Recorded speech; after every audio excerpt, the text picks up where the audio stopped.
Jagatnya panas sih Pak. Kepulan asap pekat membubung tinggi dari lantai 2 toko elektronik di area Pasar Losari, Kecamatan Losari, Cirebon, Jawa Barat. Banyaknya benda yang mudah terbakar dan kencangnya tiupan angin membuat api dengan cepat menyebar ke 7 bangunan yang berada di samping dan belakang toko. 9 armada pemadam kebakaran dikerahkan untuk memadamkan api yang menghanguskan 4 ruko dan 4 rumah. Diduga kebakaran terjadi akibat korsleting listrik di lantai 2 toko elektronik. Awal tidak diketahui ujuk-ujuk api besar. Jadi yang dari sumbernya saya tanyakan itu dengan pihak yang punya kios menyatakan bahwa kemungkinan dari lantai 2 itu ada percikan dari korsleting listrik. Dari lantai 2 itu? Iya betul. Ini nyamber ke berapa toko atau rumah Pak? Kalau sementara awal ini ada 3 di depan, 4 sama 4 di belakang. Jadi sekitar 8 Selama 3 jam, petugas pemadam kebakaran berhasil memadamkan api. Tidak ada korban jiwa dalam peristiwa ini, sementara kerugian ditaksir mencapai miliaran rupiah.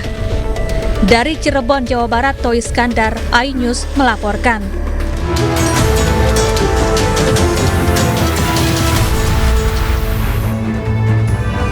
Selamat sore pemirsa, kita berjumpa di iNewsroom, ruang memperdalam informasi yang aktual dan juga komprehensif.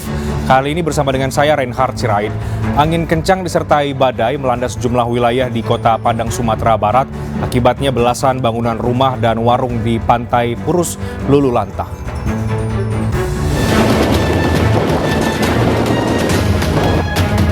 Seperti inilah kondisi kawasan Pantai Purus, Kecamatan Padang Barat, Kota Padang, saat dilanda angin kencang yang disertai badai. Sejumlah lapak pedagang terguling dan berantakan diterbangkan angin kencang.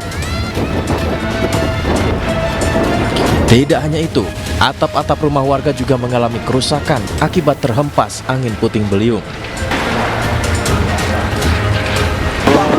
Tadi mau buka warga Bang? Iya, baru mau buka tadi Bang. Jadi sempat tadi ada yang apa Bang, ke bawah warung-warung juga Bang kena angin? Ada Bang, itu hancur semua tuh Bang. Terus sekarang tutup nih Bang? Iya Bang. Akibat peristiwa ini sebanyak 15 unit rumah warga dan 8 unit lapak PKL di pinggir pantai mengalami kerusakan. Warga masih khawatir untuk beraktivitas di tengah tiupan angin kencang. Dari Padang, Sumatera Barat, Budi Sunandar, iNews melaporkan. Masa berunjuk rasa di depan Gedung Kejaksaan Agung Republik Indonesia. Mereka menuntut kasus dugaan korupsi yang menjerat Menko Perekonomian Erlangga Hartarto diusut tuntas.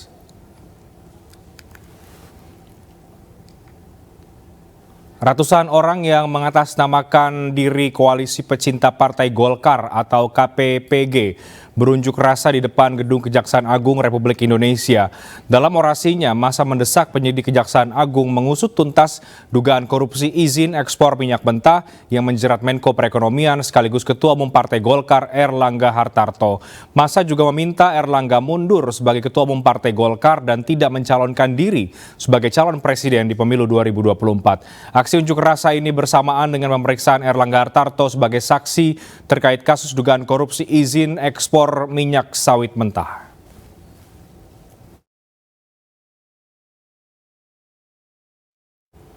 Sementara itu, Menteri Koordinator Bidang Perekonomian Erlangga Hartarto hari ini memenuhi panggilan Kejaksaan Agung. Erlangga diperiksa terkait dugaan korupsi izin ekspor minyak sawit mentah. Menko Perekonomian sekaligus Ketua Umum Partai Golkar Erlangga Hartarto tiba di Gedung Kejaksaan Agung sekitar pukul 8.30 waktu Indonesia Barat. Dengan mengenakan batik, Erlangga didampingi oleh sejumlah orang dan langsung masuk ke dalam gedung. Tidak ada pernyataan yang disampaikan oleh Erlangga, ia hanya melambaikan tangan kepada awak media sebelum masuk ke gedung bundar. Erlangga diperiksa dalam kasus dugaan korupsi izin ekspor minyak sawit mentah atau CPO, termasuk minyak goreng pada periode 2021 hingga 2022. Ini merupakan panggilan kedua bagi Erlangga. Sebelumnya, ia mangkir saat panggilan pertama pada tanggal 18 Juli 2023 yang lalu. Berdasarkan keputusan Mahkamah Agung, kerugian negara akibat kasus izin ekspor CPO mencapai 6,4 triliun rupiah. Ini telah dilakukan pemeriksaan sedang berjalan ya kepada saksi AH. Ya, nanti beliau akan saya minta untuk doorstop sekalian dengan kami. Bagaimana substansi hasil pemeriksaan nanti kita doorstop. Ya, jelas ya. Digali soal apa sekarang, Pak? Kemarin sudah saya sampaikan yang digali terkait dengan kebijakan, terkait dengan pelaksanaan kebijakan, terkait dengan evaluasi kebijakan. Karena ini terkait dengan 3 tersangka korporasi yang sudah kita tetapkan sebagai tersangka. Selengkapnya terkait pemeriksaan Erlangga Hartarto dalam kasus dugaan korupsi izin ekspor minyak sawit mentah, kita bergabung dengan rekan kami saat ini yang sudah berada di gedung Kejaksaan Agung saat ini. Seperti apa informasi terbaru Dilami dari Kejaksaan Agung terkait dengan pemeriksaan Erlangga Hartarto?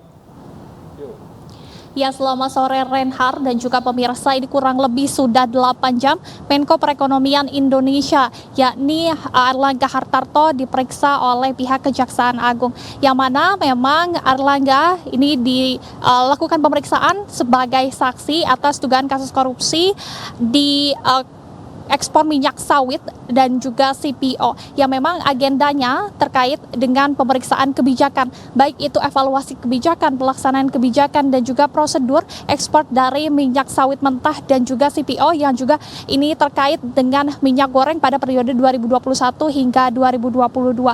Dan hingga sampai saat ini kami pun masih belum melihat tanda-tanda Erlangga Hartarto ini keluar dari Kejagung. Kami pun awak media masih sama-sama menunggu terkait dengan putusannya bagaimana nantinya terkait dengan ditetapkan atau bagaimana ini terkait dengan hari ini, intinya agenda terkait dengan saksi. Dan jika kita juga melihat Reinhard, pada tanggal 15 Juni 2023 Kejagung juga telah menetapkan 3 perusahaan sebagai tersangka, yakni yang pertama PT Wilmar Group, yang kedua adalah Musimas, dan yang ketiga adalah Permata Hijau, di mana dari ketiga perusahaan ini ditetapkan 5 terdakwa oleh Kejagung, yakni 3 lainnya ini dari 3 korporat yang saya sebutkan tadi, dan mereka adalah jajaran manajer maupun komisaris. Kemudian 1 dari eselon 1 Kementerian Perdagangan dan 1 dari pihak swasta.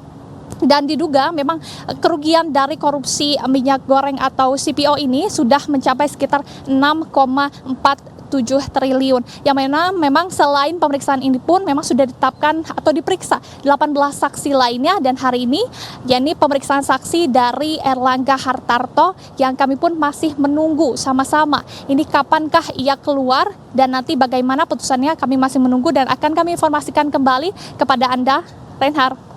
Terima kasih Dilami, kita akan tunggu hasil pemeriksaan terhadap Menteri Koordinator Bidang Perekonomian Erlangga Hartarto di Kejaksaan Agung. Terima kasih, selamat sore. Sementara itu Menteri Komunikasi dan Informatika Budi Ari Setiadi menyambangi Jaksa Agung Sani Tiar Burhanuddin di Gedung Utama Kejaksaan Agung Jakarta Selatan Senin siang. Dalam pertemuan itu, proyek percepatan pengerjaan BTS 4G menjadi fokus utama dalam waktu dekat dan proses hukum akan diselesaikan. Menkominfo Budi Ari Setiadi tiba di Kejaksaan Agung pukul 12 siang tadi.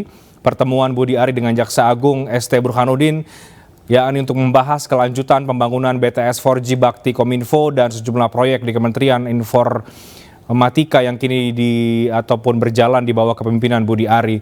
Pembahasan keduanya juga seputar pendampingan yang akan dilakukan oleh Kejaksaan, sedangkan untuk proses hukum Budi Ari menyerahkan sepenuhnya ke Kejaksaan Agung. BTS ini harus jalan terus, harus terwujud, karena ini menyangkut nasib rakyat. Apakah akan dilanjutkan oleh konsorsium dan pemerintah? Nanti soal teknis kita perlu pendampingan dari Jamdatun, Kejaksaan Agung, khususnya Jamdatun. Akan didampingi, semuanya akan direview, kontrak-kontrak dan lain-lain. Pokoknya soal hukum nanti ke Kejaksaan Agung. Kita pokoknya urusannya teknis. Perkembangan nanti kami laporkan dalam proses konsultasi dengan Kejaksaan Agung. Nanti kita minta pendampingan. Tahun ini rampung Pak? Tahun ini rampung Pak proyeknya? Ya kita mudah-mudahan bisa terwujud. Pernyataan Menteri Investasi Bahlil Lahadalia menyatakan siap maju menjadi calon ketua umum Partai Golkar membuat banyak kader partai berlambang pohon beringin meradang. Kami akan membahasnya usai jeda berikut, tetap bersama kami di iNews.